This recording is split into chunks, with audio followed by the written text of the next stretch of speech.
throwing shit at the pilot. Niggas be broken, be sobbing, but still talking shit like they violent. Chris Paul. What is Chris Paul's legacy? Will he be considered one of the greatest point guards of all time, or one of the biggest disappointments of all time? Well, let's take one step back and look at where he ranks today. Is he the best? Is he even top 5? These are the questions I'll try to answer in this video. The first thing we're gonna look at is how he ranks amongst today's point guards. Now, like I mentioned in my Is Steph Curry Overrated video, the term position gets more vague as time passes. We're seeing guys like Draymond Green, Kristaps Porzingis, and LeBron James, and many others breaking the mold of their quote-unquote position. In terms of the point guard position, 5 years ago, to be considered one of the best point guards in the league, you had to be an elite facilitator. That is why back then, Rondo, Nash, and Paul were considered at the top. But just in a matter of 5 years, it seems like you need to be a scoring point guard to be considered at the top. Kyrie Irving, Steph Curry, Russell Westbrook, Damian Lillard, Isaiah Thomas, to name a few. Chris Paul, however, is like the transition between the two eras of elite point guards. 5 years ago, Chris Paul was considered a high scoring point guard and was one of the best passers in the league. But compared to the players now, he's not that much of an elite scorer. But let's actually look at how he stacks up to today's top point guards. We'll look at their stats for the last 4 seasons because that's basically how long these players have all been considered quote-unquote elite. So comparing their numbers, we see CP3 being first in assists, second in rebounds, first in steals, second in field goal percentage, and last in turnovers per game, which is good. Now, yes, he is last in points, but as I've mentioned before, CP3's playstyle leans towards the traditional point guard than the high scoring point guards of today. But don't get me wrong, 19 points per game is nothing to look over. So as you can see, he's either first or second in each category besides scoring, and that is a late 20s Chris Paul stacking up to guys in their prime. If you look at Chris Paul's prime compared to these guys, I mean, we're talking about a guy who averaged 23 points, 11 assists, 5.5 rebounds, and 3 steals on 50% shooting. That is elite. But the past is the past, and we're comparing his play now, and as you can see, he still stacks up pretty well. Like, considering everything, not just points, rebounds, and assists, CP3 may be the best point guard out of the 5. And let's add the fact that he's 3 inches shorter than all of them and isn't as physically gifted as a Russell Westbrook. It's amazing what he can do.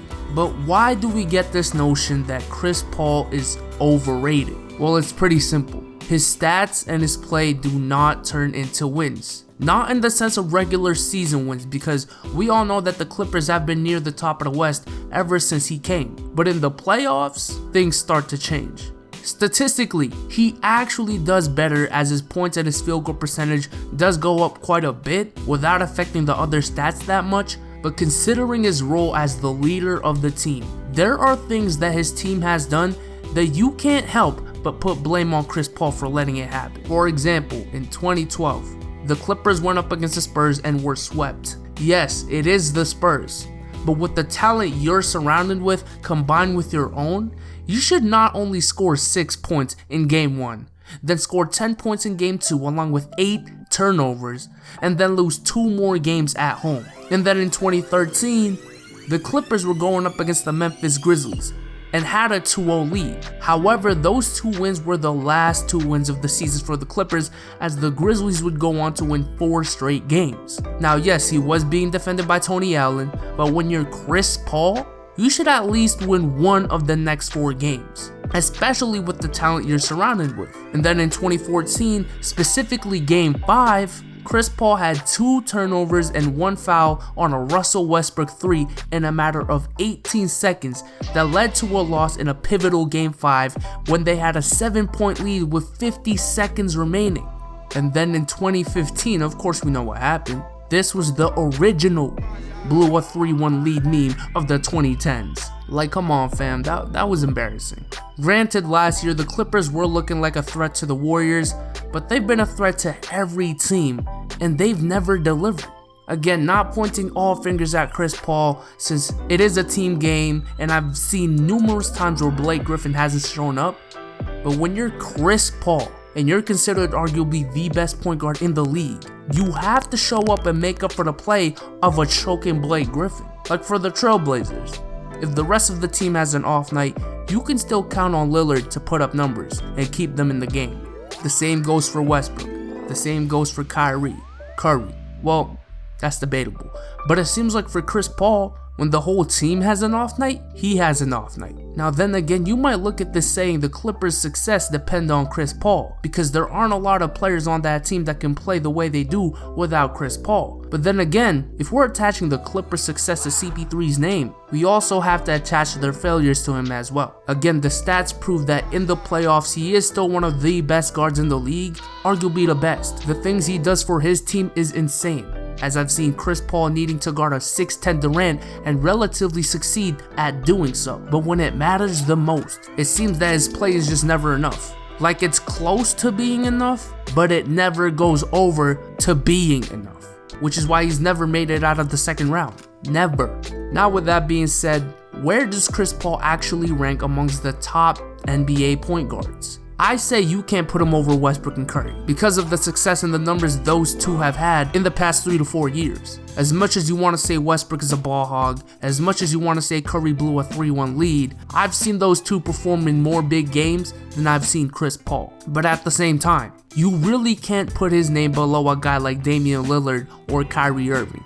You just can't. Yes, Kyrie and Dame have shown up in bigger games than Chris Paul, but you can't just ignore what he does at his height and what he does for his team. And considering that, he just plain out does more for his team than those two on both ends of the court. I think the stereotype is right. Chris Paul is the best pure point guard in the league, but he's not the best player in his position. No one can facilitate an offense better than Chris Paul. And then you add what he does on defense and his above average scoring ability, I mean, you have yourself one heck of a player. But the best player in a given position doesn't necessarily have to be the player that most of that position's role the best. It's just a different way. Now, as far as he ranks all time, well, that may be tougher. Even with all his efficiency and his accolades, you really can't put him at the top when his play hasn't even got him out of the second round. When you're talking about all-time players in that position, I might even go as far as putting Westbrook and Curry above him already. Now again, go easy on me in the comment section, but once again, we're talking about the best players to play in that position, not the best facilitators or the best game managers, because if that's the case, then I'd probably put Rajon Rondo over Westbrook and Curry. Don't get me wrong, Chris Paul is still one of the greatest point guards of all time, and is still one of the best players to ever play that position regardless. But it's just really hard to gauge because of the positionless basketball that we see in today's game. If Chris Paul can even win one championship, then there's no doubt to me that he's better than Curry and Westbrook looking at the all-time rankings. But until he does that, I can't put Chris Paul over a guy who's won 2 MVPs and a ring and is considered the greatest shooter of all time. I can't put him over the most athletic point guard of all time that might be the first player to ever average a triple-double ever since Oscar Robertson. But with that being said, I hope you guys enjoyed this video because I really did have fun making this video and reflecting on Chris Paul's legacy and career, because to me, honestly, I didn't really know until I made this video what his legacy is. I just knew that he was one of the best point guards of all time and of today, but I wasn't really sure where he ranked. But again, with that being said, I am out. Peace.